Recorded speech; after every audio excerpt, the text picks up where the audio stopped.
जब सत्ता की ताकत के सामने सवाल कमजोर पड़ जाए तो आवाज बुलंद करनी पड़ती है। बोल कि लब आजाद हैं तेरे। न्यूज क्लिक पर मेरे साथ। बोल के लब आजाद है तेरे, बोल ज़बां अब तक तेरी है। न्यूज क्लिक की स्वतंत्र और आजाद पत्रकारिता को समर्थन दीजिए। इस लिंक पर क्लिक कीजिए, ज्वाइन पर क्लिक कीजिए और उसके बाद हमारी मेंबरशिप को ग्रहण कीजिए। आपके सामने 3 विकल्प हैं। नमस्कार, आप देख रहे हैं बोल के लब आजाद हैं तेरे। मैं अभिसार शर्मा और एक बार फिर मैं आप सबका शुक्रिया अदा करना चाहता हूं कि आप लोग न्यूज क्लिक की सदस्यता ग्रहण करके हमारे हाथ मजबूत कर रहे हैं। और आज मैं आपके सामने 2 विषय लेकर आया हूं। मुद्दा नंबर 1, दिल्ली की कड़कड़ दूमा अदालत ने दिल्ली पुलिस को कड़ी फटकार लगाई है और कहा है कि आप दिल्ली दंगों में आरोपियों को क्यों बचा रहे हैं। और मुद्दा नंबर 2, भारत को नया स्वास्थ्य मंत्री तो मिल गया है मगर उसमें और पिछले स्वास्थ्य मंत्री में कोई फर्क नहीं है। यह स्वास्थ्य मंत्री भी कोरोना को लेकर मिसमैनेजमेंट, टीकों को लेकर मिसमैनेजमेंट को लेकर राज्यों पर ही दोष मढ़ रहा है। यानी कि वही ढाक के 3 फात। अब ईश्वर ही हमें बचाए कि हम कोरोना की तीसरी लहर का कैसे सामना करने वाले हैं। उसकी चर्चा हम बाद में करेंगे, मगर सबसे पहले दिल्ली दंगों पर दिल्ली की कड़कड़ दूमा अदालत का फैसला। दोस्तों, बहुत बड़ी बात कही है अदालत ने। अदालत ने कहा है कि पुलिस आरोपियों को बचा रही है और यही नहीं, उन्होंने दिल्ली पुलिस पर 25,000 का जुर्माना ठोका है। बहुत अहम बात कही यहां पर दिल्ली की कड़कड़ दूमा अदालत ने कि दिल्ली आरोपियों को बचा रही है। मगर मुझे लगता है कि मामला इससे एक कदम आगे है और मैं आपको बताता हूं क्यों। क्योंकि दिल्ली दंगों की जमीन तैयार की थी भारतीय जनता पार्टी के कुछ नेताओं ने। उन नेताओं के खिलाफ चार्जशीट बिल्कुल दाखिल नहीं की दिल्ली पुलिस ने, उनका जिक्र भी नहीं हुआ, उनसे शायद पूछताछ भी नहीं हुई। और मैं आपको उसकी 3 मिसालें देने वाला हूं। मैं दिल्ली की कड़कड़ दूमा अदालत ने क्या कहा यह आपको बाद में बताऊंगा, मगर सबसे पहले इन 3 चेहरों से आपका परिचय कराना चाहूंगा। कपिल मिश्रा, मौजूदा सूचना और प्रसारण मंत्री अनुराग ठाकुर और प्रवेश साहिब सिंह, जो कि पश्चिमी दिल्ली से सांसद हैं। सबसे पहले मैं आपको बतलाना चाहूंगा कि देश में अमेरिका के पूर्व राष्ट्रपति डोनाल्ड ट्रंप आए हुए थे और यह आदमी पुलिस की मौजूदगी में धमका रहा था कि आज तो पुलिस है, कल हम फिर आएंगे और आप भी हमें नहीं रोक पाएंगे। उसके बाद क्या होता है, दिल्ली में दंगे शुरू हो जाते हैं और कम से कम 60 से 70 लोग उस दंगे में मारे जाते हैं। इस आदमी की बात सुनिए, बेहोश मिश्रा, बात सुनिए क्या कह रहा है। मैं आप सबके बिहाफ पे ये बात कह रहा हूँ, ट्रंप के जाने तक तो हम शांति से जा रहे हैं, लेकिन उसके बाद हम आपकी भी नहीं सुनेंगे अगर रास्ते खाली नहीं हुए तो। और विडंबना है कि इनके साथ एक पुलिस वाला खड़ा हुआ था। ये पुलिस वाला कुछ नहीं कह रहा था, चुपचाप वहां खड़ा हुआ था। और आप जानते हैं अब से कुछ दिनों पहले क्या हुआ। ये जो आईपीएस ऑफिसर है उसने केंद्र सरकार को एक खत लिखा कि दिल्ली दंगों के दौरान मैंने बहुत अच्छा काम किया था, केंद्र सरकार की बहुत अच्छी सेवा की थी, इसलिए मुझे प्रमोशन दिया जाए। इस तरह से प्रमोशन चाहिए इनको। अब मिली अनुराग ठाकुर से, इन्हें हाल ही में इनाम मिला है। अब ये देश के सूचना और प्रसारण मंत्री हैं और बात यहां नहीं रुकती, इन्हें तो इनाम मिल गया। आपके स्क्रीन पर ये हैं प्रवेश साहिब सिंह। प्रवेश साहिब सिंह ने एक निहायत ही भड़काऊ बयान दिया था दिल्ली चुनावों के दौरान कि शाहीन बाग के लोग घर में घुसकर आपकी बेटियों और बहनों के साथ बलात्कार करेंगे। सुनिए, ये लोग आपके घरों में घुसेंगे, आपकी बहन बेटियों को उठाएंगे, उनको रेप करेंगे, उनको मारेंगे। इसलिए आज समय है, कल मोदी जी नहीं आएंगे बचाने, कल अमित शाह जी नहीं आएंगे बचाने, आज समय है। और इन तीनों बयानों के बाद क्या होता है, कम से कम जो बाकी के 2 बयान थे अनुराग ठाकुर और प्रवेश साहिब सिंह के बयानों के बाद, इन 2 चेहरों को देखिए, कपिल गुज्जर और राम भक्त गोपाल। ये दोनों बंदूक या पिस्तौल लेकर पहुंच जाते हैं जामिया और शाहीन बाग और वहां गोलियां चलाने लगते हैं। क्रोनोलॉजी को समझिए। जब दिल्ली की कड़कड़ दूमा अदालत यह कह रही है कि दिल्ली पुलिस आरोपियों को बचा रही है तो इसकी जमीन बहुत बड़ी है। मैं आपको बतलाना चाहूंगा दोस्तों कि दिल्ली की अदालत ने दरअसल कहा क्या कल आपके स्क्रीन पर। दिल्ली की कड़कड़ दूमा कोर्ट ने दिल्ली पुलिस पर 25,000 रुपए का जुर्माना लगाया है। कोर्ट ने यह जुर्माना दिल्ली हिंसा 2020 के दौरान अपने कर्तव्यों का निर्वहन ठीक से ना कर पाने की वजह से लगाया है। यानी कि दिल्ली पुलिस हिंसा के दौरान अपना काम करने में विफल रही, इसी एवज में उस पर जुर्माना ठोका गया है। दरअसल पिछले साल फरवरी में दिल्ली में हिंसा भड़की थी। इस दौरान मोहम्मद नासिर की आंख में गोली लगी। वो पुलिस के पास अपनी शिकायत लेकर एफआईआर दर्ज कराने गया, लेकिन दिल्ली पुलिस ने नासिर की शिकायत दूसरी एफआईआर में जोड़ दिया। आपकी स्क्रीन पर यह है मोहम्मद नासिर। मोहम्मद नासिर ने कहा कि मुझ पर 7 लोगों ने हमला किया था जिसकी वजह से मेरी आंख चली गई थी, और आप इस फोटो में देख भी रहे हैं। इसमें एनडीटीवी की इस खबर के मुताबिक इसने भाजपा के पूर्व एमएलए नरेश गौड़ का नाम लिया था। नरेश गौड़ से मैं नहीं जानता हूं कि दिल्ली पुलिस ने कोई पूछताछ की या नहीं की, और यही वजह है कि दिल्ली की कड़कड़ दूमा अदालत ने कहा कि आप आरोपियों को क्यों बचा रहे थे। क्या कहा उन्होंने? कोर्ट ने अपने आदेश में कहा है कि पूरा मामला देखने के बाद ऐसा लगता है कि दिल्ली पुलिस ही आरोपियों को बचा रही है। पुलिस ही आरोपियों को बचा रही है। इन 3 चेहरों पर गौर कीजिए। देवांगना कलिता, नताशा नरवाल और आसिफ इकबाल तन्हा, इन तीनों की रिहाई हाल ही में हो गई थी। इन पर बहुत कड़े कानूनों के अंतर्गत जेल में इन्हें बंद कर दिया गया था। देवांगना कलिता और नताशा नरवाल जब तिहाड़ जेल से रिहा हुई थी, इनके चेहरे पर यह मुस्कान देखिए दोस्तों। विश्वास नहीं हो रहा कि ये लोग पिछले 1 साल से जेल के अंदर यातना भुगत रहे थे, क्योंकि इनके दिल में सच्चाई की आग थी, सच्चाई की ज्वाला थी। इसलिए कोई सरकार, कोई अदालत, कोई पुलिस इन्हें झुका नहीं पाई।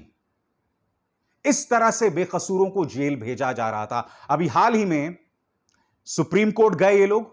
सुप्रीम कोर्ट में कहा कि इनकी बेल को कैंसिल किया जाए। सुप्रीम कोर्ट ने बेल कैंसिल करने से मना कर दिया। हालांकि उन्होंने देवांगना कलिता, नताशा नरवाल और आसिफ इकबाल तन्हा को नोटिस जरूर जारी किया है उनके बयानों को लेकर। मैं आपको यहां क्या बतलाने का प्रयास कर रहा हूं? मैं आपको यही बतलाने का प्रयास कर रहा हूं कि देखिए, दिल्ली दंगों पर दिल्ली की कड़कड़ दूमा अदालत ने जो फैसला सुनाया है वो बहुत ही बड़ा फैसला है। मैंने आपको बताया किस तरह से नेता भड़का रहे थे और युवा भड़क रहे थे, और अब वही स्क्रिप्ट जो है आगे भी दोहराई जा रही है। इस चेहरे पर गौर कीजिए, रामभक्त गोपाल। यह उस वक्त कथित तौर पर नाबालिग था जब इसने जामिया में गोली चलाई थी और एक छात्र घायल हो गया था। आज यही व्यक्ति हरियाणा में पहुंचकर भड़काऊ बयान देता है, और उस सभा में यह शख्स सूरजपाल अमू, जो कि भाजपा का हरियाणा का प्रवक्ता है, वहां मौजूद होता है। ये लोग खुलेआम बयान देते हैं कि हमें मुसलमानों को मारने की अनुमति मिलनी चाहिए। खुलेआम भारतीय जनता पार्टी इस तरह से इनामित करती है ऐसे दंगाइयों को, ऐसे भड़काऊ बयान देने वालों को। अनुराग ठाकुर ने क्या बयान दिया वो मैं आपको सुनवा चुका हूं। इन्हें सूचना और प्रसारण मंत्री बना दिया गया था। कपिल गुर्जर, जिसने शाहीन बाग में गोली चलाई थी, गाजियाबाद बीजेपी ने इसे पार्टी में शामिल कर लिया था। बाद में जब मीडिया में इसको लेकर बवाल हुआ, मीडिया नहीं, स्वतंत्र मीडिया में, पालतू मीडिया या गोदी मीडिया नहीं, पालतू और गोदी मीडिया तो इन्हें हीरो बना देगा, तब जाकर भारतीय जनता पार्टी ने यू टर्न लिया था। मगर अब भी कपिल गुर्जर और रामभक्त गोपाल जैसे लोग कहीं ना कहीं भाजपा के प्रचार तंत्र और उस तंत्र से जुड़े हुए हैं। मैं यही तो समझना चाहता हूं, क्या वजह है कि भाजपा इस तरह से दंगाइयों को, इस तरह से अराजकता फैलाने वाले लोगों को, इस तरह से समाज के अंदर भड़काऊ बयान देने वाले लोगों को इनामित करती है, उन्हें पुरस्कृत करती है? क्या इस सवाल का जवाब दिया जाना जरूरी नहीं है? और मैं उम्मीद करता हूं कि जब यह मामला अदालत में आगे बढ़ेगा, तब दिल्ली की कड़कड़ दूमा अदालत जो है इन मुद्दों पर भी गौर करेगी कि सत्ता पक्ष अपनी तरफ से क्या खेल खेल रही है। इस पर गौर किया जाना बहुत जरूरी है, क्योंकि मैं आपको बतलाना चाहता हूं दोस्तों, इस चेहरे पर गौर कीजिए। यति नरसिंहानंद सरस्वती, यह गाजियाबाद के किसी मंदिर का पुजारी है। यह आदमी लगातार भड़काऊ बयान दे रहा है दोस्तों, और मैं दावे के साथ कह सकता हूं कि ऐसे कई बयानात जो हैं उत्तर प्रदेश की पृष्ठभूमि में दिए जा रहे हैं। मकसद साफ है, क्योंकि देखिए, हरियाणा में भी जो हुआ उसके भी तार कहीं ना कहीं उत्तर प्रदेश से जुड़े हुए हैं। उसका भी मकसद है कि उत्तर प्रदेश के अंदर हिंदुओं और मुसलमानों में तनाव पैदा किया जाए, हिंदू को गोलबंद किया जाए और हिंदू आपके पक्ष में वोट डाल दे। इन्होंने हिंदू को भेड़ बकरी समझ लिया है, और यह हम हिंदुओं के लिए शर्म की बात है कि कोई पॉलिटिकल पार्टी जहर के आधार पर, नफरत के आधार पर हमारा वोट हासिल कर सकती है। तो मैं आपको बतलाने का जो प्रयास कर रहा था कि बिल्कुल वही स्क्रिप्ट जो हमने दिल्ली दंगों से पहले देखी थी, जिसमें तमाम नेता भड़काऊ बयान दे रहे थे, अब यही नेता, ये छोटे मोटे नेता लगातार ये बयान दे रहे हैं। उत्तर प्रदेश के चुनाव 7 या 8 महीने बचे हुए हैं, वही स्क्रिप्ट, वही क्रोनोलॉजी फॉलो की जा रही है, उसका अनुसरण किया जा रहा है। मैं आपसे जानना चाहता हूं कि इस देश के एक नागरिक होने के नाते क्या आपको इस बात की चिंता होनी चाहिए या नहीं होनी चाहिए? या जो बात मैं आपसे कह रहा हूं, ये सब कोरी बकवास है? मैं चाहूंगा कि मेरे इस बात पर आप टिप्पणी करें कमेंट सेक्शन में।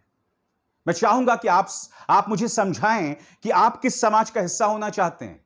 वो समाज जहां के नेता हमें बांटने वाले बयान दें, जहरीले बयान दें, समाज के अंदर ऐसे हालात पैदा करें जिसके चलते हमारे बुजुर्ग मां बाप, हमारे बच्चे वो खुद को दंगे भरे हालात में पाएं।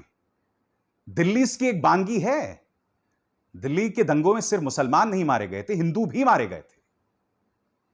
मैं वही तो समझना चाहता हूं कि आखिर उन दंगों के लिए मैं उन नेताओं को जिम्मेदार क्यों ना मानूं जो इस तरह के जहरीले बयान दे रहे थे। कपिल मिश्रा, इस पर कोई कार्रवाई क्यों नहीं की गई, मुझे बताइए आप। वाकई दोस्तों हैरत होती है जब समाज इस कदर नफरत में अंधा हो जाए।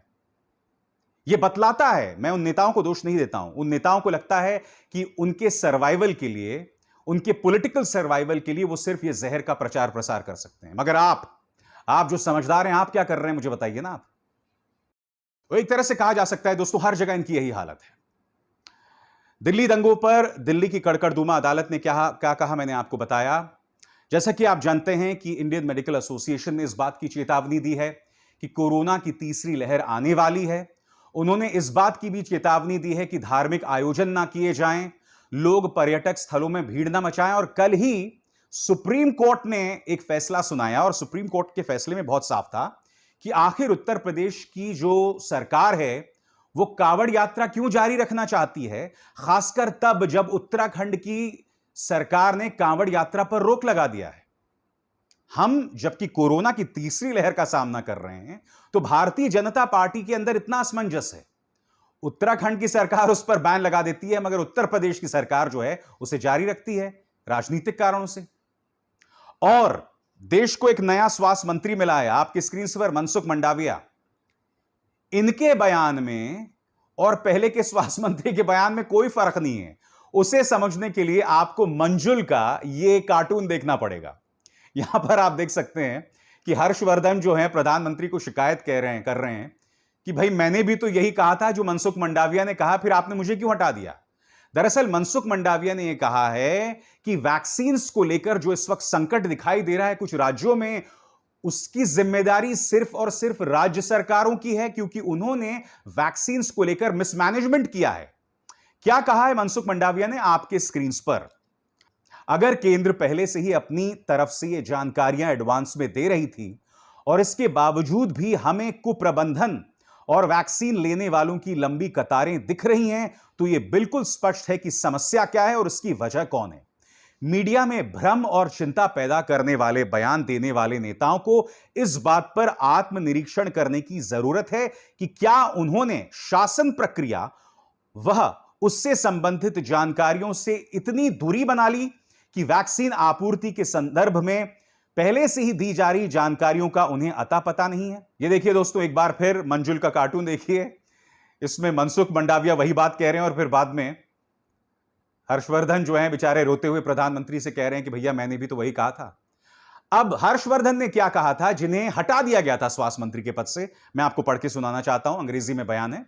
Union Health Minister Dr. Harshvardhan on Thursday said several state politicians are making irresponsible statements regarding the vaccination against COVID-19, which is now centralized. यही बात मनसुख मंडाविया ने कहा था कि कई नेता और कई राज्य के नेता जो हैं वो गैर जिम्मेदाराना बयान दे रहे थे। आगे देखिए उन्होंने क्या कहा। Dismissing such criticism that despite the center now managing vaccination, there is a crunch. The health minister said that if there is any issue in any particular state, they need to better plan their drives. कोई फर्क नहीं है दोस्तों, वही बयान दोनों दे रहे थे। और मैं आपको बतलाना चाहता हूं, जब हर्षवर्धन को उनके पद से हटाया गया था तब पूरी गोदी मीडिया भेड़ चाल से हर्षवर्धन पर हमले बोलने लग गई थी।